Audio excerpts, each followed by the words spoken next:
सबसे पहले इस प्रोग्राम के ऑर्गेनाइजर्स को मुबारकबाद देता हूं कि उन्होंने इस चीज का सबूत पेश किया कि मैं हिंदुस्तानी हूं और दुनिया के किसी भी गोशे में रहूं, हिंदुस्तान से मोहब्बत और ताल्लुक की बुनियाद पर वहां रूनुमा होने वाली तब्दीलियों से मेरा ताल्लुक है। और उस पर अगर वो खुशकुन तब्दीलियां हैं तो खुश होना, और अगर किसी हद तक फिक्रमंदी का जरिया है तो फिक्रमंद होना,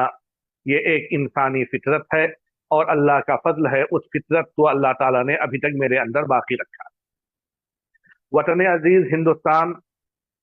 ये वो वतन है जिसका इंतखाब हमने खुद नहीं किया। यहाँ हमारी पैदाइश हमारे परवरदिगार ने हमारे लिए मुंतखब किया है। गोया इस जमीन का इंतखाब मेरे लिए मेरे रब ने किया है। और फिर हमें यह जिम्मेदारी दी है कि इस मुल्क में अल्लाह के कलमे को बुलंद करें, अल्लाह के कलमे पर आने वाले हर्फ को हम महसूस करें, और उसके तई हमारे अंदर जो भी सलाहियतें, कोशिशें या जो भी चीजें हो सकती हैं, हम उसको बदवे कार लाकर अपना किरदार अदा करते हुए एक सच्चा मुसलमान, अल्लाह का सच्चा बंदा और मुल्क का एक मुहिब वतन शहरी होने का सबूत पेश करें। हिंदुस्तान के अंदर अभी गुज़िश्ता चंद दिनों पहले जिस अंदाज में वक्फ बिल को पास किया गया है, आप तमाम लोगों ने सुना है, हर एक फिक्रमंद है। लेकिन एक सवाल उठता है कि इससे पहले इस मुल्क में बहुत से वाकयात रूनुमा हुए, बहुत सी तब्दीलियां हुई, कानूनी तौर पर भी बहुत से मसाइल आए। बाबरी मस्जिद का मसला आया, तीन तलाक का मसला आया, बाद जगहों पर यकसा सिविल कोड के मसले आए, और मुख्तलिफ मसाइल आते रहे। लेकिन इस वक्त मुसलमानों में जो बेदारी पाई जा रही है, जो चीज महसूस हो रही है, और मुल्क के अंदर ही मुसलमान नहीं बल्कि सात समुंदर पार के भी हिंदुस्तानी मुसलमान उसके तई फिक्रमंद हैं, तो उसकी वजह यह है कि मुसलमानों ने महसूस कर लिया है कि इस मुल्क की फिजा मुसलमानों के हक में साजगार उसी वक्त होगी जब उम्मत मुस्लिमा अपनी जिम्मेदारियों को महसूस करेगी और उसके तई उसे जो कुछ हो सकेगा वो करेगी। यकीनन मुल्क के अंदर इससे पहले भी मसाइल पैदा हुए। हमने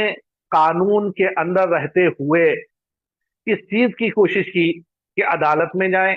और अदालत से अपना हक और मुल्क में अदल इंसाफ के तई जो तवक्को की जा सकती है, हम उसकी तवक्को करके अपने दलाइल पेश करें और शवाहिद और दस्तावेज की रोशनी में अपना हक हासिल करने की कोशिश करें। लेकिन मौजूदा वक्फ बिल ने यह चीज वाजह कर दी कि जिस तरह से पार्लियामेंट में पहले इसे पेश किया गया, फिर उसके बाद जेपीसी ज्वाइंट पार्लिमानी कमेटी की तश्कील की गई, उसके अंदर अपोजिशन और हुक्मरान तबके के मुख्तलिफ नुमाइंदे मुतय्यन किए गए, और फिर पूरे मुल्क की मुख्तलिफ मुस्लिम तंजीमों, मुस्लिम इदारों और वक्फ से मुतालिक जिसको ज्वाइंट पार्लिमानी कमेटी ने मुनासिब समझा, उन सबको बुलाया, हर एक की बातें सामने पेश की गई। लेकिन जब फाइनल रिपोर्ट आई तो निहायत ही अफसोस के साथ ये बात कही जा सकती है कि मुसलमानों की तरफ से पेश किए गए किसी भी पहलू को काबिल तवज्जो नहीं समझा गया। मुसलमानों को छोड़ दीजिए, खुद सियासी हलकों में तकरीबन 45% पार्लियामेंट सीटों पर कब्जा रखने वाली अपोजिशन के किसी भी फिक्र को फाइनल रिपोर्ट में इस अंदाज में जगह नहीं दी गई कि कहीं उससे मुस्लिम तबके को किसी अंदाज में कुछ सहूलत या उनको इसमें अंदर जो तरमीम चाहते हैं उस तरह की चीज मिल जाए। ये चीज वाकई बहुत तशवीशनाक थी, और इससे मुस्लिम तबका, सियासी तबके और समाजी तौर पर तमाम लोग मुतासिर भी हुए, और अल्लाह का फजल है कि वो थोड़ा बहुत बेदार भी हुए। आज जो मुझे टॉपिक दिया गया है वो नया वक्फ तरमीमी कानून और उसके फवायद और नुकसानात हैं। आमतौर पर इसके फवायद हमारे जहनों में नहीं आते, लेकिन वाकई अगर हम गौर करें तो मैं अपने शऊर की जिंदगी में पहली बार महसूस कर रहा हूं कि पूरे मुल्क में तमाम मुसलमानों ने मुत्तफाका तौर पर इस जरूरत को महसूस किया کہ اس پر ہمیں قانونی لڑائی بھی لڑنی ہے، اور ملک کے دستور کے اندر رہتے ہوئے جمہوری طریقوں کو اختیار کرتے ہوئے بھی اس ظالمانہ قانون سے بچنے اور عدل و انصاف کے حصول کے لیے ہمیں ایک منظم چند مہینوں پر مشتمل ہی نہیں بلکہ شاید سال ہر سال ایک لمبی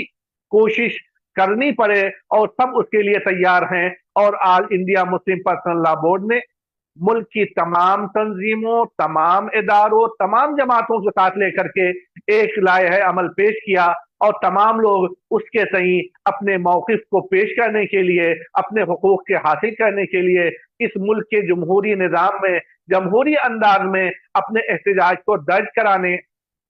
اور اس کے بعد اپنے حقوق کو حاصل کرنے کے لیے جس طرح فکر مند ہوئے ہیں، یہ واقعی خوش آئند قدم ہے۔ اور میں امید کرتا ہوں کہ جس طرح انسان کا سمجھتا ہے من جدہ وجدہ، جو بھی کوشش کرتا ہے اللہ تعالیٰ اس کی کوششیں رائگاں نہیں جانے دیتے ہیں، یہ ابتدا ہے۔ ہم اس میں آگے بڑھیں گے، مستقل کوشش کرتے رہیں گے، اور انشاءاللہ ایک دن اللہ تعالیٰ ہمیں کامیابی ضرور عطا فرمائے گا۔ جہاں تک اس قانون کا مسئلہ ہے،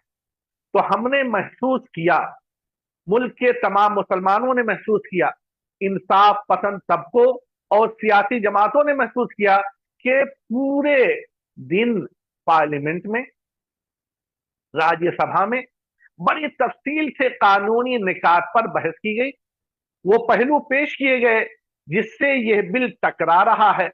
جو اس ملک کے سیکولر نظام اور جمہوری اصولوں کے سری خلاف ہے، ہمارے دستور میں دیے گئے اصولوں کے بالکل متصادم ہے۔ بہت کی تفصیل سے دلائل کی روشنی میں، حقائق کی روشنی میں اپوزیشن ممبران نے اور لوگوں نے اسے پیش کیا، لیکن افسوس کی بات ہے کہ حکمراں طبقہ یہ طے کر چکی ہے کہ اس ملک کے مسلمانوں کو یہ احساس دلانا ہے تم اس ملک کے اصلی شہری اس درجے میں نہیں ہو جس درجے میں یہاں کا اکثریتی طبقہ ہے، اور اس کی وجہ سے مسلمانوں کے خلاف وہ بل تیار کیا گیا، اور اپوزیشن کے بار بار مؤثر انداز میں اپنی بات پیش کرنے کے باوجود اس کو کسی طرح قبول نہ کر کے یہ پیغام دیا گیا کہ اب حکمراں طبقے نے یہ طے کر لیا ہے کہ اس ملک کے مسلمانوں کو یہ احساس دلانا ہے کہ تم اس ملک کے دوسرے درجے کے شہری ہو۔ ہمیں یہ احساس ہوا ہے، ہمیں تمام مسلمانوں کو اس کا احساس ہوا ہے، لیکن اس کے ساتھ ساتھ میں یہ بات بھی بہت ہی فخر کے ساتھ کہتا ہوں کہ پارلیمنٹ کے اندر 40-45% ممبران نے اس چیز کا ثبوت پیش کیا کہ اگر آپ ایک خاص سیاسی مشن کے تحت مذہبی تعصب کی بنیاد پر ایک طبقے کو نیچے گرانے، انہیں ان کے حقوق سے محروم کرنے، ان کے اختیارات سلب کرنے کی کوشش کر رہے ہو، تو 45% طبقہ پارلیمنٹ میں اور ملک میں اس سے کہیں زیادہ بڑا طبقہ اس چیز کے لیے تیار ہے کہ وہ ان کے حقوق کے لیے کھڑا ہوگا اور ان کو اس ملک میں ان کے دستوری حقوق، جمہوری حقوق سے محروم نہیں ہونے دے گا۔ اور یہی وجہ ہے کہ ہم نے محسوس کیا کہ اللہ کا فضل ہے کہ ہمارے اس ملک کے بہت سی سیاسی پارٹیوں کے لیڈران اور مختلف مسلم تنظیموں کی طرف سے لوگ سپریم کورٹ پہنچے، اور اس چیز کی کوشش ہو رہی ہے کہ اللہ تبارک و تعالی قانونی طور پر ہمیں ہمارے حقوق دلائے، جو زیادتیاں ہو رہی ہیں، جو ناانصافیاں ہو رہی ہیں اس ملک کے اندر وہ بند ہو، اور ہمیں اس ملک سے جو محبت ہے، جو تعلق ہے، وہ تعلق بڑھتا رہے اور ہمارے حقوق بھی ملتے رہے۔ اب یہاں پر میں اس دستور اور دستور کی روشنی میں جن ترمیموں کو پاس کرنے کی بات کہی جا رہی ہے اس کے بارے میں صاف صاف چند چیزیں بیان کرنا چاہتا ہوں۔ ہمارے ملک کے دستور کے اندر مختلف شقیں ہیں، مختلف حقوق اور اختیارات ہیں، اور مختلف قسم کے مسائل کو حل کرنے کے لیے ایک ایسا تفصیلی دستور اور نظام دیا گیا ہے کہ جس کے بانیوں نے، دستور ساز کمیٹی نے پوری کوشش کی تھی کہ اس کے اندر کہیں سے بھی کسی طبقے کے ساتھ ظلم و زیادتی نہ ہو، نہ انصافی نہ ہو، ہر ایک کو اس کا حق ملے، اور اگر کبھی کسی طریقے پر ان کے حقوق کو چھیننے کی کوشش کی جائے تو وہ دستور کی روشنی میں اپنے حق کو حاصل کرنے، دوبارہ واپس کرنے کے لیے دروازے عدالت کے کھٹکھٹائیں۔ اور اگر عدالت سے نہ ملے تو جمہوری انداز میں انہیں اپنی بات کو پیش کرنے، اپنے مطالبات کو رکھنے اور جمہوری انداز میں اپنا حق حاصل کرنے کی کوشش جو وہ کریں اس کا انہیں حق دیا جائے۔ اب یہاں پر میں آپ کو چند بنیادی نکات پیش کرنا چاہتا ہوں۔ اس ملک کے دستور کے اندر حصہ سوم کے اندر جو ہمیں بنیادی حقوق دیے جا رہے ہیں وہ بنیادی حقوق کے نام سے مشہور ہیں، اور یہ دفعہ نمبر 12 سے دفعہ نمبر 35 تک ہندوستان میں جو عمومی اور بنیادی حقوق ہیں جو اس ملک کے تمام شہریوں کو حاصل ہیں یہ اس میں بیان کیا جا رہا ہے۔ اور ہم نے اور آپ نے اگر بار بار سنا ہے تو آج ہمیں یہ بھی معلوم ہونا چاہیے کہ جو یہ بات بیان کی جا رہی ہے کہ موجودہ وقت ترمیمی قانون ان میں سے بہت سے بنیادی حقوق سے متصادم ہے، تو کیا وہ واقعی متصادم ہے؟ اور اگر متصادم ہے تو کیسے ہے؟ ہمیں یہ بھی معلوم ہونا چاہیے تاکہ ہم اس کی روشنی میں اپنی بات مختلف حلقوں میں، سیمینار میں، کانفرنسوں میں، احتجاجات میں، اپنی تحریروں میں مخالفین سے گفتگو کرتے وقت ان کو سامنے پیش کر کے اپنا حق دستوری طور پر حاصل کرنے کی کوشش کریں اور یہ سمجھائیں یہ میرا حق ہے جو دستور میں دیا گیا، ہم کوئی ناحق کسی چیز کا مطالبہ نہیں کر رہے۔ تو آپ لوگوں نے عام طور پر سنا ہوگا کہ وقت ترمیمی قانون دراصل 3 بنیادی حقوق کی صریح خلاف ورزی کر رہا ہے، اور اس کے اندر ان 3 بنیادی حقوق سے ایسا تصادم ہے کہ جس کے ہوتے ہوئے عام قانون داں یہ محسوس کرتے ہیں کہ انشاءاللہ ہائی کورٹ اور سپریم کورٹ میں جانے کے بعد ہمیں ہمارا حق ملے گا اور اس قانون کو کل عدم قرار دیا جائے گا۔ سب سے پہلے کہا جا رہا ہے کہ یہ قانون ہمارے دستور کے بنیادی حقوق کے آرٹیکل 14 سے متصادم۔ آرٹیکل 14 سے متصادم ہے۔ آرٹیکل 14 میں کیا ہے؟ آرٹیکل 14 کے اندر ہے کہ اس ملک کے تمام باشندوں کو بغیر کسی فرق کیے بنیادی حقوق دیے جائیں گے، اور بنیادی حقوق مساوی انداز میں دیے جائیں گے۔ اور اس طور پر اس آرٹیکل کے 2 شق ہوتے ہیں۔ نمبر 1، قانون کی نظر میں اس ملک کے تمام باشندے، تمام طبقات، تمام مذاہب برابر ہیں۔ قانون کی نظر میں تمام مذاہب، تمام طبقات، تمام انسان برابر ہیں۔ یہ آرٹیکل نمبر 14 کا پہلا جز ہے، اور اس کے دوسرے جز میں ہے کہ اس ملک میں ہر ایک کو برابر یکساں قانونی تحفظ بھی ملے گا، یکساں قانونی تحفظ بھی ملے گا۔ اب سوال یہ اٹھتا ہے کہ وقت ترمیمی بل کے اندر مسلمانوں کی مذہبی جائیداد کو، جسے وقت کہا جا رہا ہے، اس کے سلسلے میں یہ بات کہی جا رہی ہے کہ اس پہ اختیارات صرف مسلمانوں کے نہیں رہیں گے، اس میں کچھ غیر مسلم بھی فیصلے کریں گے، اور کچھ نہیں بلکہ ہر حال میں 2 غیر مسلم ممبر اس میں رہیں گے۔ اور اگر تمام فقوں کا جائزہ لیا جائے تو آگے یہ تفصیل آتی ہے کہ 2 سے 7 غیر مسلم ممبران اس کے اندر ہوں گے۔ اب سوال اٹھتا ہے کہ جب اس ملک کے تمام طبقات کے لوگ برابر ہیں، سب کو یکساں قانونی تحفظ حاصل ہے، تو کیا اس ملک میں رہنے والے دوسرے مذہب کی مذہبی جائیدادوں میں بھی اس مذہب کے علاوہ دوسرے لوگوں کو اس کے انتظامات کے، اس کے ممبر کی حیثیت سے رہنے کا حق حاصل ہے؟ تو صاف پتہ چلتا ہے کہ ہندو مذاہب کے اندر جو جائیداد ہے، اسی طرح سے سکھ اور دوسرے مذاہب کے اندر جو ان کی مذہبی جائیدادیں ہیں، اس میں صاف لکھا ہے کہ اس کے اندر کسی دوسرے مذہب کی کوئی نمائندگی کسی طور پر قابل قبول نہیں ہو سکتی ہے۔ بلکہ مجھے تعجب ہوتا ہے کہ ہمارے اس صوبے کا وزیر اعظم اپنے میلوں اور ٹھیلوں کے اندر مسلمان دکانداروں کو جانے کی اجازت نہیں دیتا ہے، اور ہماری ملکیت کے اندر وہ غیر مسلم ممبران کو کس طرح بٹھا دے رہے ہیں۔ یہ تعجب کی بات ہمیں اور آپ کو سمجھنا ہوگا کہ یہ قانون کے آرٹیکل 14 کے صریح خلاف ہے کہ مسلمانوں کے وقف پراپرٹی کے لیے اگر الگ نظام ہو، دوسرے مذاہب کے وقف پراپرٹی کے لیے الگ نظام ہو، अगर इस मुल्क के आर्टिकल 14 पर अमल करना है, इस बुनियादी हक को इस दस्तूर में बाकी रखना है, तो जिस तरह दूसरे मजाहिब को अपने मजहबी प्रॉपर्टी और वक्फ के इंतजाम का इख्तियार दिया गया है, दूसरे मजहब की कोई मुदाखलत उसके अंदर नहीं होती है, इसी तरह से हमारे वक्फ प्रॉपर्टी के अंदर गैर मुस्लिमों के नुमाइंदगी की ये जो शिक है, ये सरी उसके खिलाफ है। क्योंकि आर्टिकल साफ कहता है कि कानून की नजर में तमाम तबकात, तमाम मजाहिब जब बराबर माने जाएंगे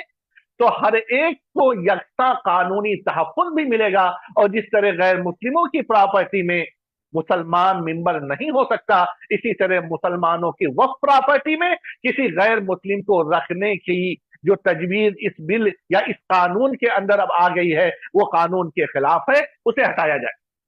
उसके बाद हम कहते हैं कि आर्टिकल 25 के भी खिलाफ है,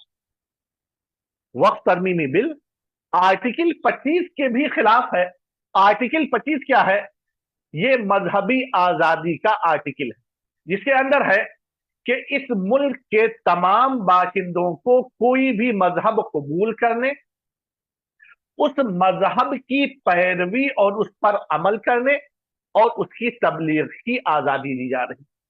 इस आर्टिकल के तीसरे जुज में देखिएगा कि जो मजहब पर जो कायम है वो उसकी तालीमात पर अमल करने और उसकी पैरवी पर आजाद है। इस आजादी पर बंदिश नहीं लगाई जा सकती। लेकिन हमारे मजहब के अंदर, इस्लाम के अंदर जो वक्त का तफसीली निजाम कुरान से, अहादीस से, फिक्र की किताबों से, इससे पहले मुख्तलिफ किताबों के अंदर जो दर्ज हैं, आज हमें उस पर अमल की आजादी नहीं दी जा रही है, बल्कि कहा जा रहा है कि आप मजहबी आजादी से हटकर हम जो निजाम बनाएंगे मुस्लिम और गैर मुस्लिम मिलकर, जिसके अंदर इस्लामी तालीमात की सरी खिलाफ वर्जियां होंगी, तुम्हें वो मानना पड़ेगा। तो यह सवाल क्या नहीं उठता कि क्या इस मुल्क से मजहबी आजादी को आप खत्म कर देना चाहते हैं?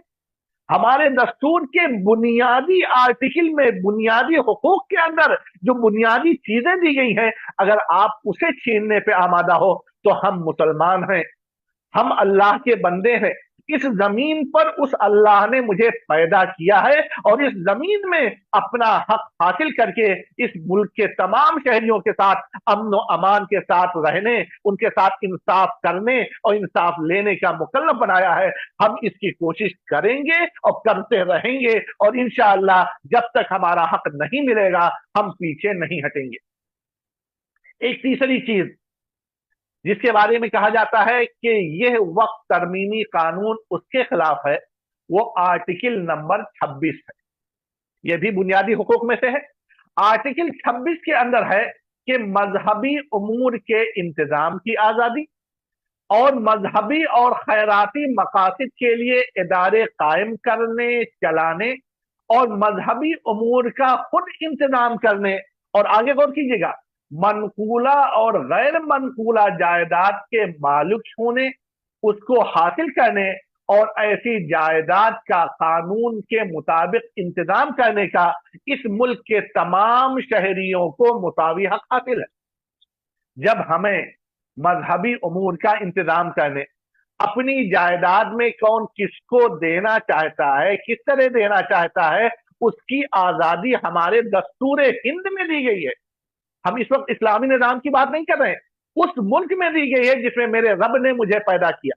जिस मुल्क की तरक्की के लिए हमने कुर्बानियां दी हैं और आगे भी इंशाअल्लाह कुर्बानियां देंगे, जिस मुल्क के अंदर अमन इंसाफ और अदल आम करने के हम अपने आप को मुकल्लफ समझते हैं, हम उसके मुकल्लफ रहेंगे। तो फिर हमें अपनी जायदादों के चलाने का, उसकी बका का, उसको खैराती और रिफाही कामों में लगाने का इख्तियार मिलना चाहिए। और अगर हमें यह हक नहीं दिया जा रहा है तो यह हमारे मुल्क के दस्तूर के खिलाफ है। और दस्तूर क्या है? आप तमाम लोगों को मालूम होना चाहिए कि हमारा मुल्क 1947 में आजाद हुआ, लेकिन दस्तूर बनाने में 2 साल से जायद का वक्त लगा। और जब दस्तूर साज कमेटी ने इस मुल्क का दस्तूर बनाया तो उस वक्त गोया वो इस मुल्क के एक एक शहरी से अहद है کہ تمہارے ساتھ اس ملک میں اس انداز سے معاملہ کیا جائے گا،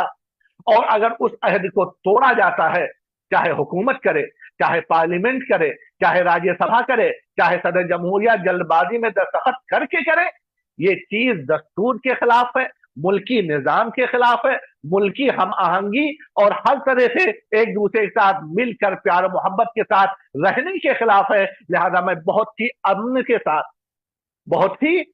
احتیاط کے ساتھ آپ سے، حکومت کے تمام ذمہ داروں سے یہ بات پہنچاتے ہوئے کہنا چاہتا ہوں کہ اس ملک کے نظام کے ساتھ کھلواڑ نہ کیا جائے۔ کھلواڑ اگر کیا جائے گا تو ملک میں بد امنی پھیلے گی، اور اتنے بڑے طبقے میں اگر بد امنی پھیلتی ہے تو ملک میں انتشار ہوگا۔ اگر انہیں یہ احساس ہوگا ہمارے حقوق محفوظ نہیں، ہماری زمینیں محفوظ نہیں، ہماری جائیداد محفوظ نہیں، تو یاد رکھیے جب ملک کے 20% طبقے کو یہ احساس ہوگا کہ ہمارے حقوق سے کھلواڑ کیا جا رہا ہے، اور 30% آبادی اس کے حقوق چھیننے کی کوشش کرے گی، تو ملک کی 50% آبادی جب ملک کی ترقی میں کام نہیں کرے گی تو ملک کہاں جائے گا، کیا کرے گا؟ اور میں اسلامی تعلیمات پیش نہیں کر رہا ہوں، میں ملکی تعلیم میں ہی آتا ہوں۔ ہمارے اس ملک کے بنیادی حقوق دفعہ 12 سے اور پھر آگے 35 تک دیے گئے ہیں۔ دفعہ 12 کے بعد دفعہ 13 آپ لوگ کبھی بھی دستور ہند نکالیے اور اسے پڑھیے، غور کیجئے، اور ایک ایک پوائنٹ پر لوگوں کے سامنے بیان کیجئے، اس کے اندر کیا لکھا ہوا ہے یہ غور کیجئے گا۔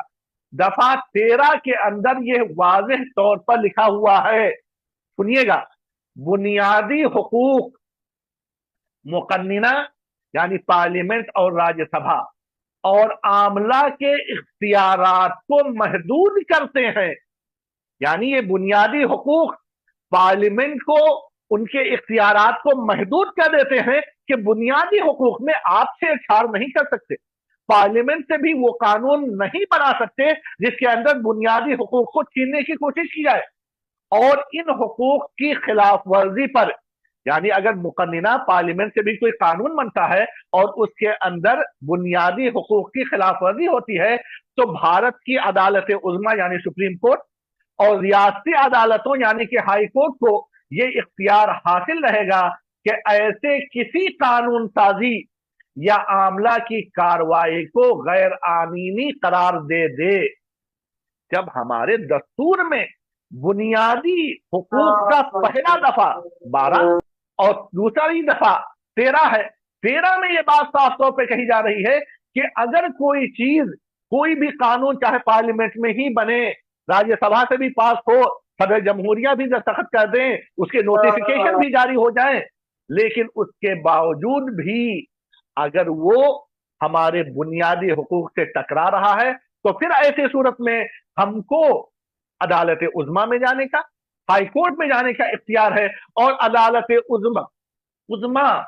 اور ہائی کورٹ کو ہمارا دستور یہ ہدایت دے رہا ہے کہ وہ ایسی تمام کارروائیوں کو غیر آئینی قرار دے سکے۔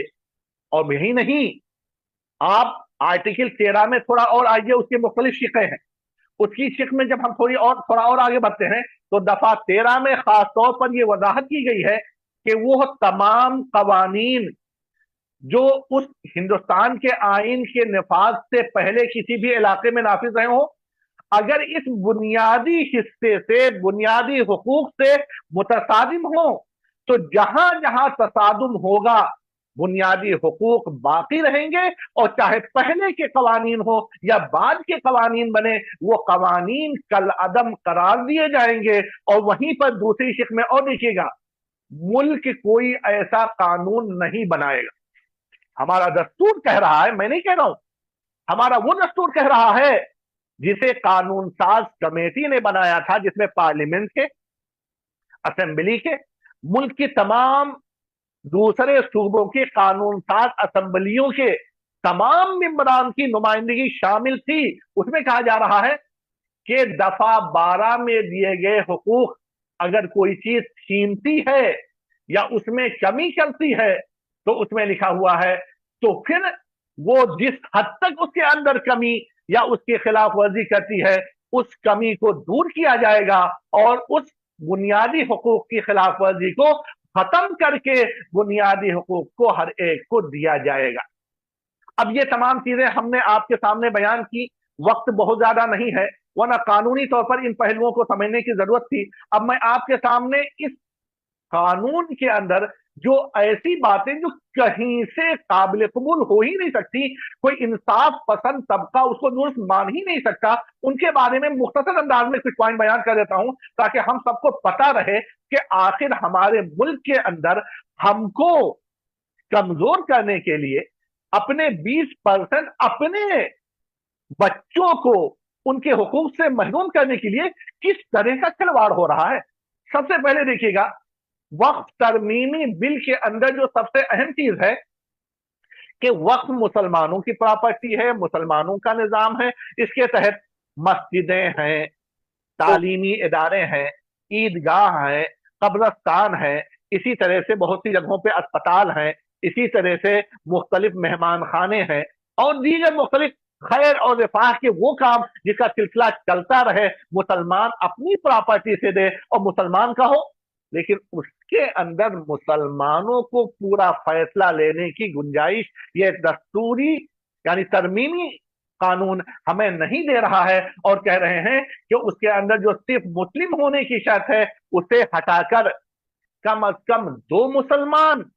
और अगर उसकी दीगर शिकों को देखा जाए तो यहां तक नौबत आ सकती है कि 2 से 7 गैर मुस्लिम उस मुस्लिम वक्फ कमेटी के मेंबर होंगे और वो फैसला करेंगे कि मुस्लिम वक्फ के बारे में क्या सही है और क्या गलत है। जबकि वहीं पर हिंदू इंडोमेंट एक्ट या दूसरे मज़ाहिब के अंदर यह साफ है कि जिस मजहब का मामला है उसी मजहब के लोग उस पर अमल करेंगे। फिर इसके अंदर एक चीज और कि वक्फ बोर्ड के मेंबरान का पहले तरीका यह था कि जो मुख्तलिफ वक्फ बोर्ड के मुतवल्ली होते थे वो इंतखाब करते थे और इंतखाब में जिसे वोट मिलता था वो उनको मुंतखब करके वो हमारे वक्फ बोर्ड के मेंबर, चेयरमैन, वाइस चेयरमैन बनते थे। अब हुकूमत ने उन मुस्लिम मुतवल्लियान वक्फ को यह इख्तियार देने के बजाय अपने जिम्मे यह इख्तियार ले लिया है कि हम जिसको नामजद कर दें वो मेंबर होगा, हम जिसको नामजद कर दें वो इसका चेयरमैन होगा। और यही नहीं बल्कि एक ओहदा वक्फ बोर्ड में है सीईओ, चीफ एग्जीक्यूटिव ऑफिसर, जो अमली तौर पर वक्फ के काम को अंजाम देता है। उसके बारे में भी पहले शर्त थी कि मुसलमान होगा। अब इन्होंने नए वक्फ तरमीमी कानून के सेक्शन 40 के अंदर यह लिख दिया है कि अब सीईओ भी मुस्लिम होना जरूरी नहीं है। यानी हमारे मुसलमानों के पूरे निजाम वक्फ को, जिसमें नमाजों का, ईदगाह का, कब्रस्तान का निजाम है, वो पूरा मुसलमान खुद नहीं कर सकता, गैर मुस्लिम करेंगे। कहां के अकल की बात है कि उसी मुल्क में जिसमें दूसरे मजाहिब के लोगों को अपने वक्फ या अपने मजहबी चीजों का पूरा इख्तियार है, आप मुसलमानों को उनके मजहबी चीजों के इख्तियार से महरूम कर रहे हैं। फिर एक चीज आपने देखी होगी, आम तौर पर मुख्तलिफ इलाकों में बाद चीजों के कागजी डॉक्यूमेंट नहीं होते हैं, बल्कि वहां पर ईदगाह बन गया, लोग साल हा साल से ईद की नमाज पढ़ने लगे। कब्रस्तान के लिए किसी ने कोई जगह दे दी, वो कब्रस्तान बन गई। किसी ने मदरसे जो दे दी वो चीज मदरसे में आ गई। अब मस्जिदें, कब्रस्तान, ईदगाह या वक्फ के तहत किए गए दूसरे रिफाही काम अगर कागजी तौर पर नहीं है तो इससे पहले दस्तूर में यह रियायत थी कि वो वक्फ बाय यूजर यानी इस्तेमाल से मुस्तकिल वो वक्त के मकसद में इस्तेमाल हो रहा था। मस्जिद के तौर पे लोग उसमें नमाज पढ़ रहे थे, ईदगाह के तौर पर वहां पे ईदैन की नमाजें हुआ करती थी, कब्रिस्तान से तौर पर दे दिया गया था, लोग वहां कब्रिस्तान में अपने मुर्दों को अपनी शरीयत के हिसाब से दफन करने आते थे। अब ये वक्फ बाय यूज को कानून में खत्म कर दिया गया है। यानी अगर कोई साल हा साल सदियों से इस्तेमाल होती रहे कोई जायदाद, कब्रस्तान के तौर पर, ईदगाह के तौर पर, नमाज के मस्जिदों के तौर पर या और दीगर रिफाही कामों के लिए, अगर कागज नहीं है तो ये उसे वक्फ नहीं मानेंगे। और अगर वक्फ नहीं मानेंगे तो इसका मतलब ये होता है कि देर सवेर इस पर हुकूमत की नजरें टेढ़ी हैं और वो किस तौर पर इस्तेमाल करना चाहती है ये बताने की जरूरत नहीं। एक चीज इसमें और है कि अगर किसी वक्फ मिल्कियत में इख्तिलाफ हो जाए कि उस पर किसी ने दावा कर दिया कि ये मस्जिद के तौर पर, कब्रिस्तान के तौर पर, या ईदगाह के तौर पर, या दीगर रिफाही कामों के तौर पर इस्तेमाल हो रही है, लेकिन किसी ने अपने हक का दावा कर दिया। तो पहले ये था कि मुसलमानों का वक्त ट्रिब्यूनल था, वहां पे जाकर के उसका फैसला होता था। लेकिन अब हुकूमत ने यह कर दिया कि हुकूमत खुद या उसकी तरफ से नामजद कोई बॉडी अब इसका फैसला करेगी कि यह इख्तिलाफ के बाद वक्त में रहे,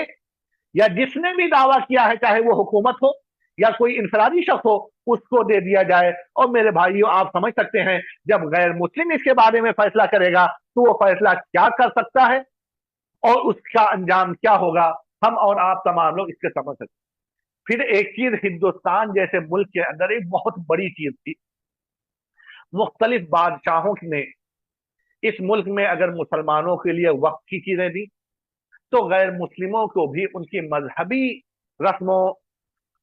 इबादत के लिए, रस्म रवाज के अदायगी के लिए उन्हें मुख्तलिफ चीजें दी।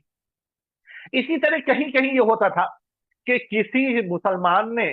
किसी हिंदू की को अपनी कोई जमीन दे दी, और उसकी किसी जमीन को उसने ले लिया कि यहां पर हम ईदगाह बनाएंगे, यहां हम मस्जिद बनाएंगे। लेकिन अब अगर कोई गैर मुस्लिम मुस्लिम वक्फ के नाम पर कोई चीज देता है, तो हुकूमत की शर्त है कि मुसलमान हो तभी वक्फ की जायदाद मानी जाएगी, और अगर वो मुसलमान नहीं है तो गैर मुस्लिम की दी हुई जमीन को वक्फ में नहीं मानेंगे, चाहे उसके बदले में उसने उसके कई गुना ज्यादा लिया।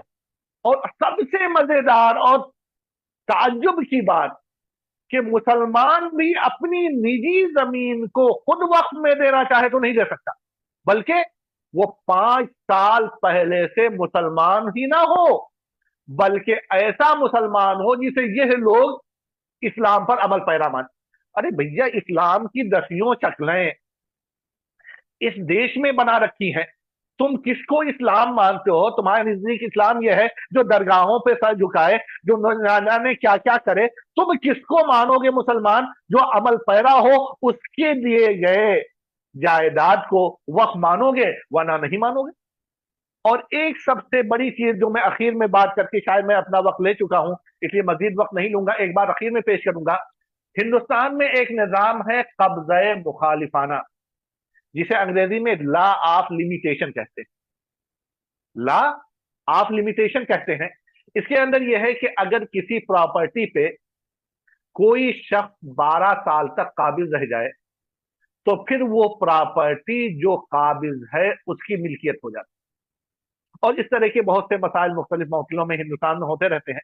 लेकिन वक्फ निजाम में यह बात अभी तक उससे मुस्तस्ना थी, यानी वक्फ के अंदर लॉ ऑफ लिमिटेशन का कोई अमल दखल नहीं था। बहुत से लोगों ने, आपने देखा होगा कि मुल्क के मुख्तलिफ वक्त पर लोग कब्जा किए बैठे हैं, हुकूमतें कब्जा किए बैठी हैं, मुख्तलिफ बड़ी शख्सियतें माली और तजारती एतबार से वो कब्जा किए बैठे हैं। अब अगर किसी चीज पर नाजायज कब्जा किए कोई 12 साल तक बैठा रह जाए, और हमारे अदालतों का निजाम सब जानते हैं, 12 साल के अंदर फैसला हो जाए बहुत गनीमत है। यहां तो साल हर साल बल्कि नस्लें गुजर जाती हैं और फैसला नहीं होता। अगर 12 साल तक कोई किसी वक्त की प्रॉपर्टी पे काबिज है, तो ये कानून कह रहा है कि लॉ ऑफ लिमिटेशन का इस पर भी निफाज होगा, और वो प्रॉपर्टी वक्त से लेकर जो 12 साल या उससे ज्यादा से रह रहा है उसको दे दी जाएगी। अक्ल से सोचने,